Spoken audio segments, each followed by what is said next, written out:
Today, we are diving into one of the biggest technology shifts of our lifetime, the explosion of artificial intelligence and what it really means for our security.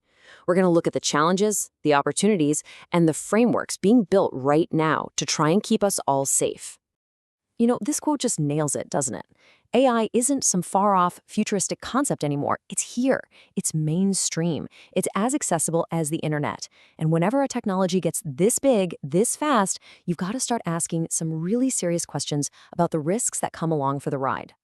And that's really the core question for us today. In this new age of AI, what are the brand new security challenges we're actually up against?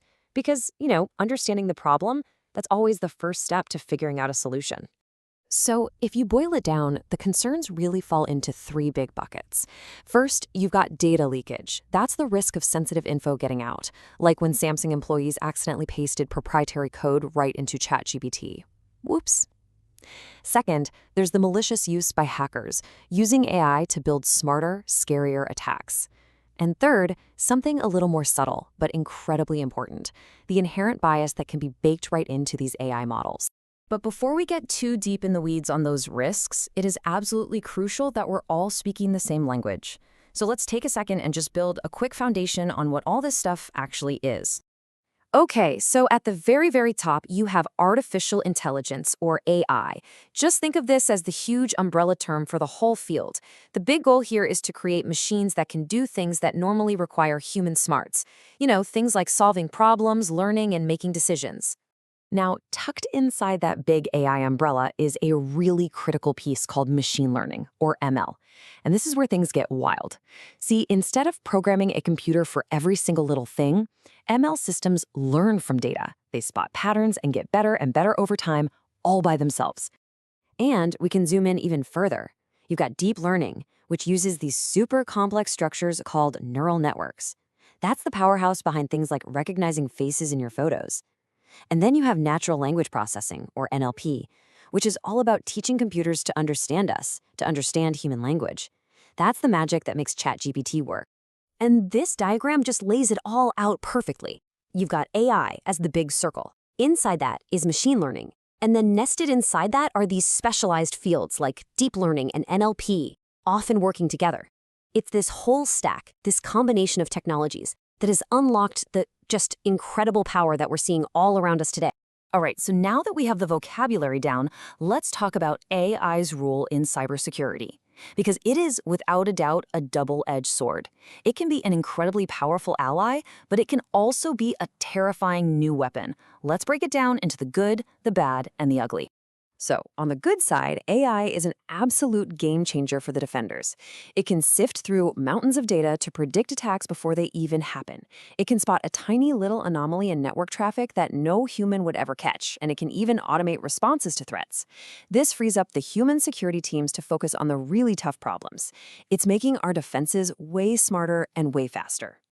But, and you knew there was a but coming, here's the bad news. All that incredible power can be turned right back against us. Hackers can use AI to crack passwords way more efficiently, or to craft phishing emails that are almost impossible to spot. And then there's this nasty technique called model poisoning, which is exactly what it sounds like. Attackers sneak in bad data to deliberately corrupt the AI, making it useless or even dangerous. And if you want a perfect, almost unbelievable example of model poisoning in the wild, this is it. Back in 2016, Microsoft launched this chatbot called Tay. The idea was it would learn from conversations on Twitter. Well, within 24 hours, people had intentionally flooded it with so much toxic garbage that it started spewing racist and horrible things. Microsoft had to pull the plug. It was a massive public lesson in just how vulnerable these systems can be. And that brings us to the ugly. This is where we get into the really deep, thorny ethical problems. We're talking about companies using our personal data without permission to train their models. We're talking about the huge privacy issues with things like facial recognition, which can be riddled with biases and inaccuracies that cause real-world harm to people. Let's drill down on that last point for a minute, because AI bias is one of the most complex, most critical challenges we face. And it's a problem that goes way, way deeper than just having a bad set of data. This iceberg visual is such a powerful way to think about it. At the very top, the part that's easy to see, you have statistical biases, flaws that come right from the data itself. But lurking beneath the surface, that's the much bigger, much more dangerous part of the iceberg. Our own human biases and the deep-seated systemic biases that are woven into the fabric of our society. So the key here is that AI bias isn't just one thing. You've got statistical bias from bad data, sure. But then you have human bias. That's all the unconscious shortcuts and prejudices that we all carry around. And then there's systemic bias, which reflects the historical and institutional inequalities that are just baked into society.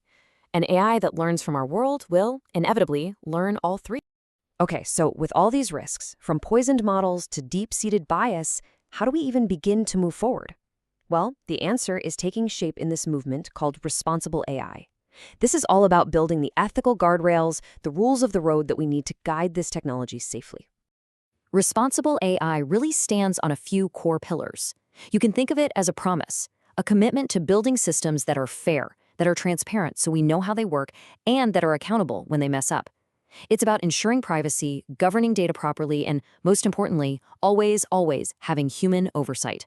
We have to stay in the driver's seat. Now, principles are great, but how do you actually put them into practice?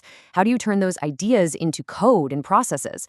That's where these practical frameworks come in. They're like the blueprints that organizations are using right now to build safer AI. So this first diagram shows you that responsible AI isn't a one-and-done checklist. It's a continuous cycle, a loop. It starts with ethical reviews from day one. It moves through constant human supervision and really tough technical testing. That includes something called adversarial training, which is basically where you pay your own team to try and break the AI, to find its weaknesses before the bad guys do. And then you have to monitor it constantly after it's launched. It never stops. Here's a great example from the real world, Google's Secure AI Framework, or SIFE.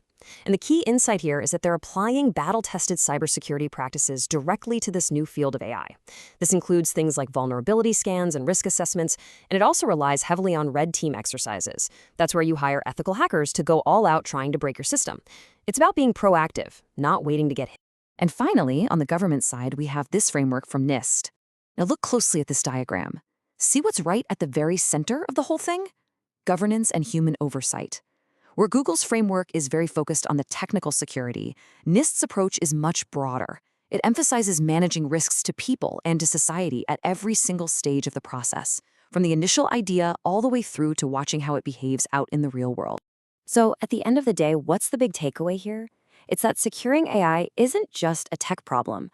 Of course, the technology matters, but the real solution, it's human.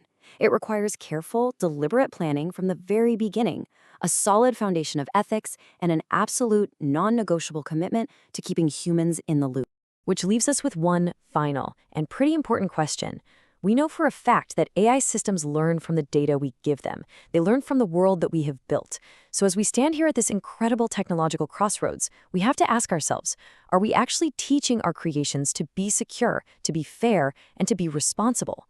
The answer to that question is going to define our future.